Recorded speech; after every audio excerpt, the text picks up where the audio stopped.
আজও 4 যুগের সাক্ষী বহন করে চলেছে এই সুপ্রাচীন গুহা মন্দির। ভারতবর্ষে এমন অনেক কিছু দর্শনীয় স্থান রয়েছে যা দেখলে আশ্চর্য না হয়ে উপায় নেই। তেমনই এক অবাক করা ঐতিহ্যবাহী নিদর্শন হলো মহারাষ্ট্রের আহমদনগর জেলায় অবস্থিত হরিশ্চন্দ্রগড়ের প্রাচীন পার্বত্য দুর্গ। জানা যায় মৎস্য পুরাণ, অগ্নিপুরাণ ও স্কন্দ পুরাণের মতো প্রাচীন ধর্মগ্রন্থেও এই পবিত্র স্থানের উল্লেখ রয়েছে।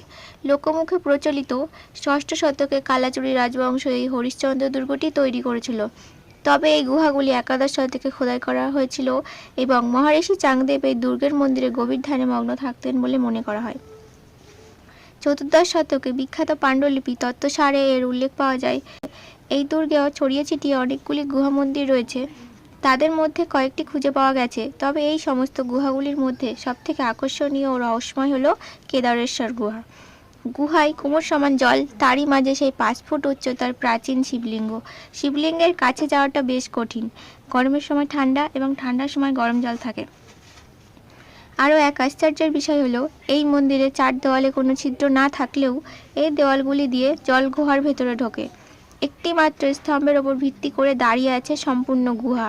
বাকি 3টি স্তম্ভই নিচের দিকে ভাঙা। 4টি স্তম্ভ 4টি যুগের প্রতিনিধিত্ব করে: সত্যযুগ, ত্রেতা যুগ, দাপর যুগ এবং কলিযুগ। বর্তমান স্তম্ভটি কলিযুগ বা চূড়ান্ত সময়ের প্রতীক। এই শেষ স্তম্ভটি ভেঙে গেলেই এই যুগচক্র শেষ হয়ে পুনরায় সত্যযুগের সূচনা হবে।